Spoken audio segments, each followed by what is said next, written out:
इसे कली काल कहा जाता था क्योंकि लोग एक दूसरे के साथ भयानक चीजें करते थे। किस युग में आप हैं तय करेगा कि आपका ईथर शरीर कितना है। लोग अभी भी यही कह रहे हैं कि ये कलयुग है, कलयुग है, क्योंकि कृष्ण ने कहा था कि ये कलयुग है। लेकिन हम अगला कदम कैसे लेते हैं या अगली पीढ़ियां कैसे जीती हैं, इसे हम ही तय करते हैं।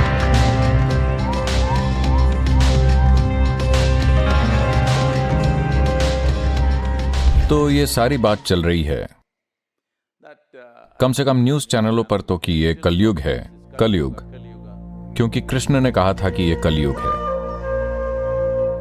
कब कहा था? 5124 साल पहले।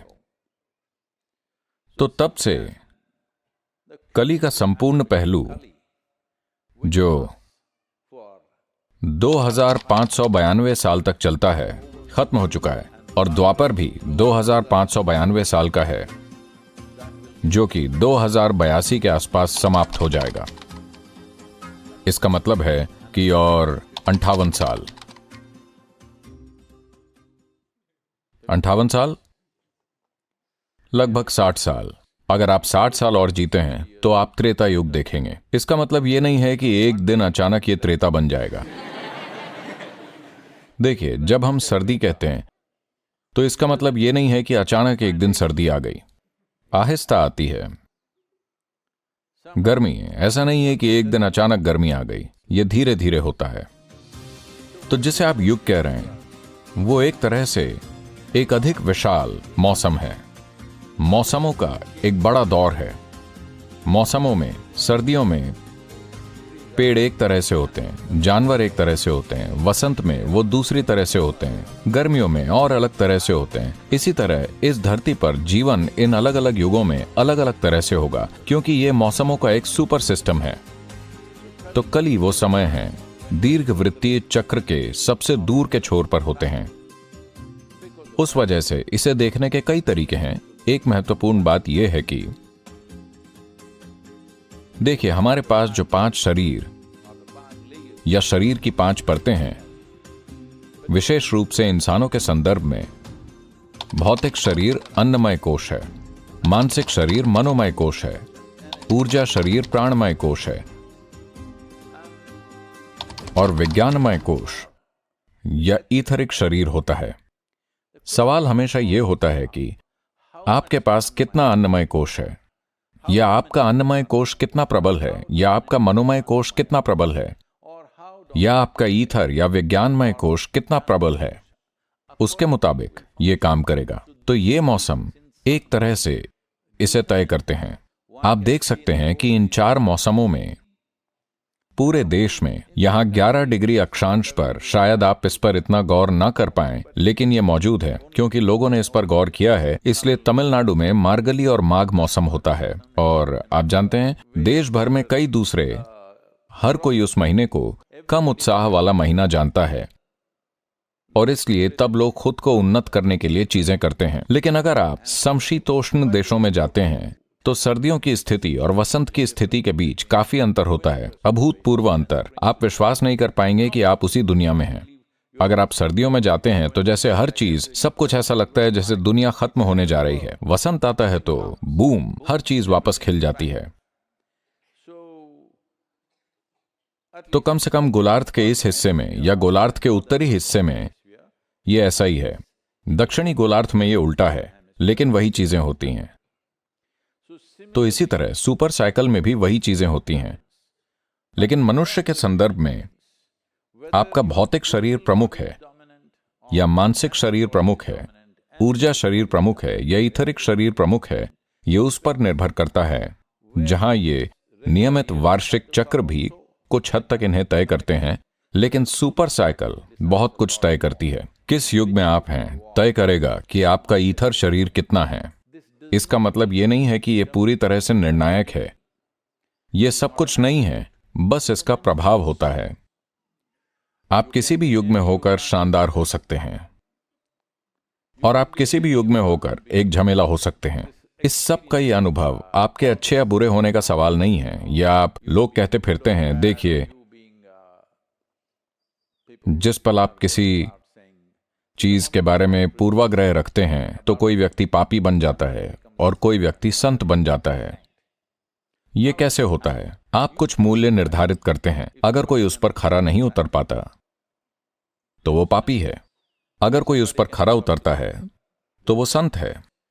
लेकिन ये मूल्य अलग अलग जगहों में, युगों में, समय समय पर बदलते रहते हैं। ये बदल रहे हैं, वो महत्वपूर्ण नहीं है। महत्वपूर्ण बात यह है कि हम समझते हैं कि जब हम यहां हैं तो हम जो हैं, हम अपने भीतर जो कर रहे हैं, हम उसका परिणाम हैं। अब सवाल बस इतना है कि हम अपने भीतर जो कर रहे हैं वो जागरूकता में हो रहा है या बेहोशी में। अगर हम जागरूकता में कर रहे हैं तो परिणाम वैसा ही होगा जैसा हम चाहते हैं। अगर बेहोशी में कर रहे हैं तो परिणाम रैंडम या बेतरतीब होगा, और रैंडम परिणाम बहुत दर्दनाक हो सकता है, परेशानी भरा, कभी कभी आपके लिए, ज्यादातर समय दूसरों के लिए। हेलो, अगर आप पागलों की तरह बर्ताव करने लगें तो आप बेशक परेशान होंगे, लेकिन आपको ज्यादा ध्यान मिल सकता है, लेकिन दूसरों को बहुत तकलीफ होती है, आपके आसपास के लोगों को। तो ये पहलू सब कुछ तय नहीं करते, लेकिन ये एक आम प्रभाव है। तो कलियुग के दौरान, जो 2000 से अधिक साल पहले खत्म हो चुका है, इसे कली काल कहा जाता था, क्योंकि लोग एक दूसरे के साथ भयानक चीजें करते थे। उसमें न केवल भयानक चीजें की गईं, उन्होंने इसे बड़े पैमाने पर किया। इसका मतलब यह नहीं है कि हमने द्वापर युग में भयानक चीजें नहीं की, हमने भी की, लेकिन फिर भी वो सामान्य नहीं है। कम से कम हम जानते हैं कि वो गलत है। यही बड़ा अंतर है। अगर आप कुछ भयानक कर रहे हैं तो कम से कम आप जानते हैं कि यह नहीं करना चाहिए। अगर आपको लगता है कि यह सही चीज है, तब यह अलग मामला है, क्योंकि फिर सुधार की कोई गुंजाइश ही नहीं है। वो दुनिया का तरीका बन जाएगा, जो जैसा कि अतीत में था। कई चीजें जो हमें मनुष्य के कर सकने के लिए असंभव लगती थीं, आमतौर पर अतीत में की गईं, और उन्हें सही काम के रूप में स्वीकार किया गया। तो हमें इसका इंतजार नहीं करना है। देखिए, इसने इंतजार नहीं किया। अभी गर्मी नहीं आई है, लेकिन यह हमें पहले से ही पसीना दे रही है। क्यों ना हम भी समय के एक कदम आगे रहें? हेलो। तो इसलिए यह बहुत महत्वपूर्ण है। पिछली पीढ़ियों ने किसी चीज के लिए नींव रखी है या नहीं, वो तय करता है कि अगली पीढ़ी कितना निर्माण करेगी, है ना? यह घर के लिए लागू होता है, यह राष्ट्र के लिए लागू होता है, यह आपकी चेतना के लिए लागू होता है। लोगों ने कितनी नींव बनाई है, वो तय करेगा कि आने वाली पीढ़ियां कितना करेंगी। तो समय के लिहाज से हम यहां पर हैं। हो सकता है कि हम उस शानदार महल को न देख पाएं जो इसके ऊपर बनाया जाएगा, लेकिन कम से कम आपने नींव तो बनाई, और शायद आपने एक काल्पनिक कमरा भी बनाया और उसका आनंद भी लिया। छोटा सा महल जिसकी हम कई तरह से शुरुआत कर रहे हैं। बहुत सारे लोग प्रचार करते रहते हैं, जीवन दिन ब दिन बदतर होता जा रहा है, दिन ब दिन बदतर होता जा रहा है। लेकिन कृपया इस चीज पर गौर करें, 500 साल पहले लोग यहां कैसे रहते थे, आज हम कैसे रह रहे हैं। क्या हर चीज बेहतर नहीं है? खासतौर पर महिलाएं।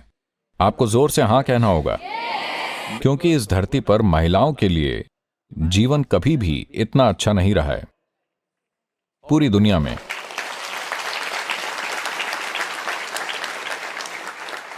तो हम अगला कदम कैसे उठाते हैं, वो हमारे हाथ में है। हम इस तरह इसलिए हैं क्योंकि किसी ने कुछ बुनियाद बनाई है, तो हम इस स्थान पर आए हैं। लेकिन हम अगला कदम कैसे बनाते हैं या अगली पीढ़ियां कैसे जीती हैं, यह हमारे द्वारा तय होता है।